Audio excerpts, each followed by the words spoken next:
माता की चौकी स्थापित करने के लिए सबसे पहले हमें ये हल्दी और आटे से स्वास्तिक बनाना है।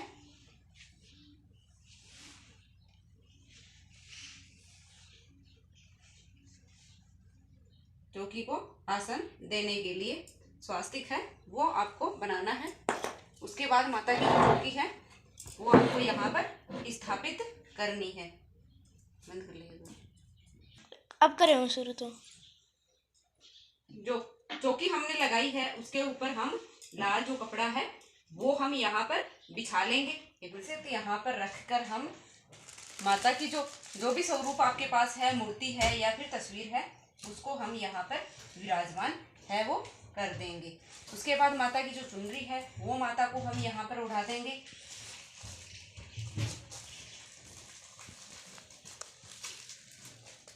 उसके बाद हमें करनी है कलश की स्थापना।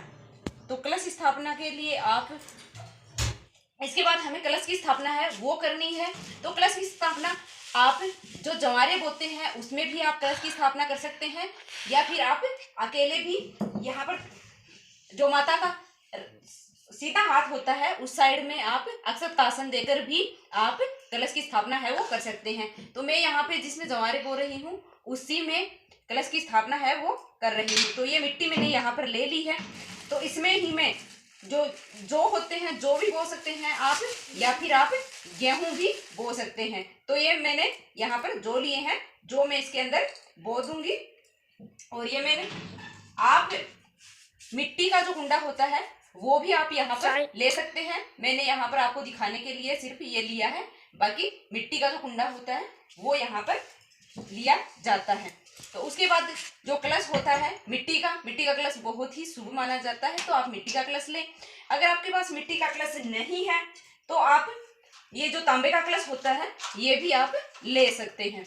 तो मिट्टी का जो कलश होता है वो यहाँ पर बहुत ही शुभ माना जाता है, तो मैं भी यहाँ पर मिट्टी का जो कलश है वो ही ले रही हूँ। कलश की स्थापना है वो हमने यहाँ पर कर दी है। उसके बाद इसमें लौंग है, इलायची है और सुपारी है और ये कमलगट्टा सिक्का ये इसके अंदर डाल दिया है। और इसको ढकने के लिए ये अक्षत हैं ये भी इसमें डाल दिए हैं, जिससे कि ये संपूर्ण पात्र है वो माना जाता है। और इसके अंदर आम के जो ये पत्ते हैं, आपके पास अगर आम के नहीं हैं तो आप अशोक के पत्ते भी ले सकते हैं। तो ये कच्चे नहीं लेने हैं, थोड़े पके हुए पत्ते आपको लेने हैं कि जिससे 9 दिनों तक आराम से है वो चल सके। और ये आप डंठल समेत ले आते हैं तो ये 9 दिनों तक आराम से चल सकते हैं। तो ये हमने लगा दिए हैं कलश के अंदर। उसके बाद हम लेने वाले हैं यहाँ पर जटा वाला एक नारियल लेना है। तो अगर आपके पास ऐसी चुनरी है वो नारियल के लिए लपेटने के लिए आती है, तो वो अभी मेरे पास नहीं है, तो इसके ऊपर हम ये जो कलावा होता है ये बांध लेंगे। 9 बार लपेटना है आपको। ये जो कलावा है ये बांध दिया है इसके। और नारियल का मुख है वो हमेशा पूजा करने वाले की तरफ होना चाहिए। ये इसका मुख होता है, नीचे पीछे ये नुकीली जो है इसको हम पीछे कर देंगे और ये जो मुख है इसका नारियल का वो हम इस साइड पूजा करने वाले की तरफ कर देंगे। उसके बाद हम जो प्रथम पूजनीय गणेश जी हैं उनको थोड़ा सा अक्षत का आसन देकर, या फिर आप फूल का भी आसन दे सकते हैं, भगवान गणेश जी को हैं स्थापित यहाँ पर कर देंगे। स्नान के रूप में हम यहाँ पर सबको जल के छिट्टे हैं वो दे देंगे। और उसके बाद हम वस्त्र के रूप में भगवान गणेश जी को ये कलावा है वो समर्पित है यहाँ पर कर देंगे। माता को भी कर देंगे। माता को वैसे चुनरी मैंने पहले ही उड़ा दी है और अभी हम वस्त्र स्वरूप ये कलावा है वो भी हम माता को समर्पित है वो कर देंगे। उसके बाद भगवान गणेश जी को जनेऊ है वो भी हम यहाँ पर समर्पित है वो कर देंगे। दिया जलाना है वो सबसे पहले बहुत ही जरूरी है, क्योंकि दीवा जो है दिया है वो हमारी पूजा का है, वो साक्षी होता है। तो हम दिया जलाने के लिए पहले यहाँ पर स्वास्तिक है वो हम बना लेंगे प्लेट में। अगर आपके पास पीतल की प्लेट है तो आप पीतल की में भी बना सकते हैं, अन्यथा आप ऐसी जो प्लेट होती है इसमें आप स्वास्तिक है वो बना लें। और स्वास्तिक बनाने के बाद इसके ऊपर ही आपको दिया है वो जलाना है। यहाँ पर स्वास्तिक है वो मैंने बना लिया है, तो अक्षत का आसन यहाँ पर देकर हम ये दिया है वो हम यहाँ पर जलाने वाले हैं। कड़ावा हमने सबको समर्पित कर दिया है। अगर आप प्लेट पर नहीं दिया जलाना चाहते हैं तो आप सीधा चौकी पर भी दिया है वो जला सकते हैं। तो यहाँ पर कलश के भी हम ये जो मोली है उसकी गांठ है वो बांधेंगे डबल करके, और यहाँ पर इस पर भी हम कलावा है वो बांध देंगे। हमें कलश के ऊपर भी यहाँ पर स्वास्तिक है वो बनाना चाहिए, क्योंकि स्वास्तिक का जो चिन्ह होता है वो बहुत ही शुभ माना जाता है।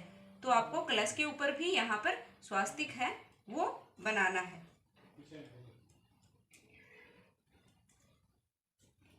स्वास्तिक का जो चिन्ह है वो यहाँ पर आपको बना देना है। एक मिनट। उसके बाद तिलक लगाना है। पहले हम खुद को तिलक लगा लेते हैं और उसके बाद भगवान गणेश जी को तिलक है वो हम लगा देते हैं। माता रानी को तिलक हम लगा देते हैं, और जो ये नारियल है उस पर भी हम तिलक है वो लगा देते हैं। तिलक लगाने के बाद हमें अक्षत है वो जरूर समर्पित करने चाहिए। तो हमने यहाँ पर अक्षत है वो समर्पित कर दिए हैं। तिलक हमने सभी को लगा दिया है। आम के पत्तों को भी आप तिलक या तो आप लगाते हैं उस टाइम लगा दें, ये मैंने उस टाइम नहीं लगाया है तो हम इनको भी तिलक है वो सभी को लगा देंगे।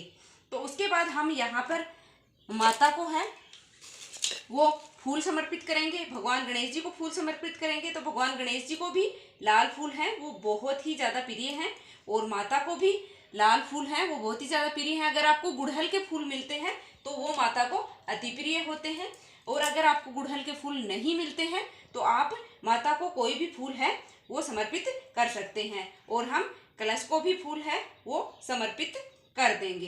एक मिनट। दिए को भी, उसके बाद हम दिए को भी यहाँ पर फूल है वो समर्पित कर देंगे। उसके बाद हम माता को है वो 16 श्रृंगार हैं वो यहाँ पर अर्पित करने वाले हैं। अगर आपके पास पूरे 16 श्रृंगार हैं तो वो आप अर्पित कर सकते हैं, अन्यथा आप अपनी श्रद्धा के अनुसार माता को जो श्रृंगार का जो सामान होता है वो यहाँ पर समर्पित कर सकते हैं। ये आप पहले दिन भी कर सकते हैं या फिर किसी भी नवरात्रा वाले दिन आप ये कर सकते हैं। माता को ये श्रृंगार का सामान है वो यहाँ पर समर्पित कर दिया। समर्पित करेंगे तो भोग में हम बतासे हैं वो आप जरूर समर्पित करें। तो मुझे यहाँ पर बतासे नहीं मिले हैं तो मैं यहाँ पर मिश्री है वो भी माता को प्रिय है, तो आप मिश्री का जो प्रसाद है वो माता को समर्पित करें।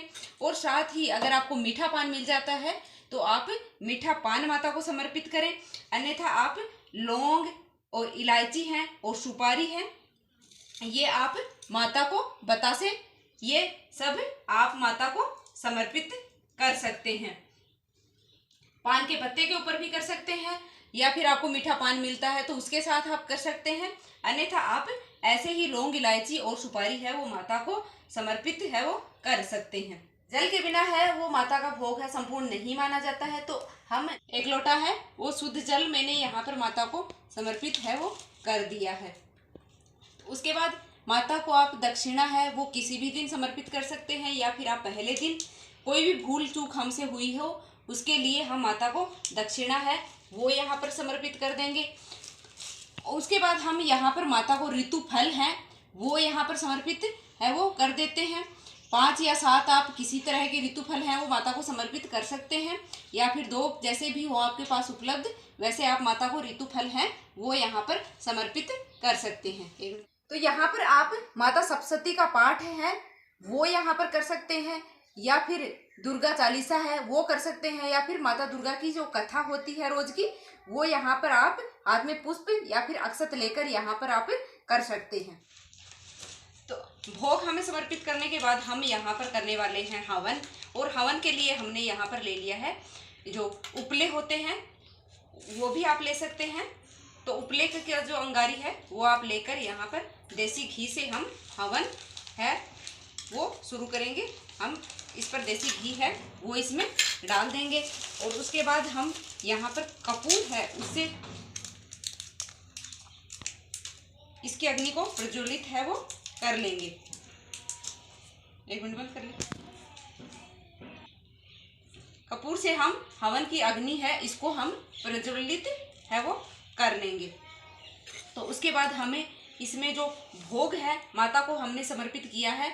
अगर आपके पास मीठा पान है तो आप मीठा पान भी हमेशा रोज नवरात्रे के 9 दिन में माता को समर्पित है वो कर सकते हैं।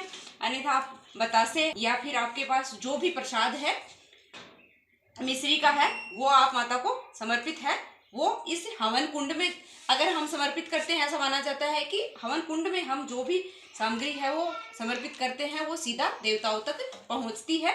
तो हम इस हवन कुंड में ही वो सामग्री समर्पित कर देंगे। और जो हमने यहाँ पर माता को समर्पित की थी वो भी हम इस हवन कुंड में ही समर्पित कर देंगे कि जिससे सीधा है वो देवताओं तक पहुंचती है। और उसके बाद हमें हवन कुंड में लौंग के जो जोड़े होते हैं वो हमें समर्पित करने चाहिए। तो 2 जोड़े हम इस हवन कुंड में ही समर्पित कर देंगे। 2 जोड़े हमें ध्यान रखना है कि 2 जोड़े हमें करने हैं समर्पित। तो हमने 2 लौंग के जोड़े हैं, फूल वाली लौंग है वो हमें लेनी है और 2 जोड़े हमें होम इस हवन कुंड में समर्पित है वो कर देने हैं माता को। दुर्वा है वो भगवान गणेश जी को अति प्रिय होती है। तो ये दुर्वा हम भगवान गणेश जी को समर्पित है वो कर देंगे। और इत्र होता है, अगर आपके पास उपलब्ध है तो आप इत्र के छिट्टे हैं वो भी यहाँ पर भगवान को लगा सकते हैं। इसमें आप हवन की जो सामग्री होती है वो भी आप माता को समर्पित है वो कर सकते हैं। जो 9 दिनों तक आप रोज 9 आहुति है वो माता को यहाँ पर हवन कुंड में जो हवन सामग्री होती है उससे आप दे सकते हैं। तो इस तरह हमारा हवन है वो तो यहाँ पर हो गया है संपूर्ण। तो इसके बाद हम यहाँ पर आरती है वो कर लेंगे। और हवन की अग्नि को शांत करने के लिए हम इस पानी हाथ में लेकर के और इस हवन के ऊपर है वो ऐसे घुमा लेंगे 2 बार। तो ये हवन की जो अग्नि है वो यहाँ पर शांत हो जाती है। तो उसके बाद हमें करनी है आरती। तो आरती अगर आप अखंड दीपक जलाते हैं तो अखंड दीपक को आपको याद रखना है कि यहाँ से हिलाना नहीं है। अगर आप अखंड दीपक नहीं जला रहे हैं तो आपने जो दिया जलाया है यहाँ पर उससे भी आप यहाँ पर आरती है वो भगवान गणेश जी की और माता दुर्गा की है वो आरती यहाँ पर कर सकते हैं। आरती करते हैं तो अखंड दिया है इसको आपको नहीं हिलाना है। इसके अलावा आप दूसरा दीपक है वो लगा सकते हैं या फिर आप कपूर से आरती है वो कर सकते हैं। तो आरती आपको बहुत ही श्रद्धापूर्वक है वो करनी है। पूजा पूर्ण होने के बाद पूजा में रही कमियों के लिए माता रानी से समायाचना कर लेंगे और अपनी मनोकामनाओं को पूर्ण करने के लिए माता से प्रार्थना है वो कर लेंगे। और पूजा संपूर्ण होने के बाद यहाँ पर जो आपने जवारे बोए हैं उसमें थोड़ा थोड़ा सा है करके जल है वो छिड़क देंगे, क्योंकि बहुत ज़्यादा जल है वो आपको यहाँ पर नहीं छिड़कना है। और जो हवन का कुंड है उसको आपके घर के चारों कोनों में लेकर जाएं, जिससे कि आपके घर की जो नेगेटिविटी है वो समाप्त होती है। और यहाँ पर हमने जो भी प्रसाद है और फल है वो आप घर के सभी सदस्यों को प्रसाद के रूप में बांट सकते हैं। आप अपने हिसाब से अगर आप जिस स्थान पर रहते हैं वहाँ पर अपने हिसाब से थोड़ा बहुत फेरबदल अगर होता है तो वो आप अपने हिसाब से कर सकते हैं। तो उम्मीद करती हूँ कि आज की ये वीडियो जो माता की सरल पूजा विधि है वो आपको ज़रूर पसंद आई होगी। अगर पसंद आई है तो वीडियो को लाइक कर देना और कमेंट में जय माता दी लिख देना और चैनल को सब्सक्राइब अवश्य कर लेना। धन्यवाद।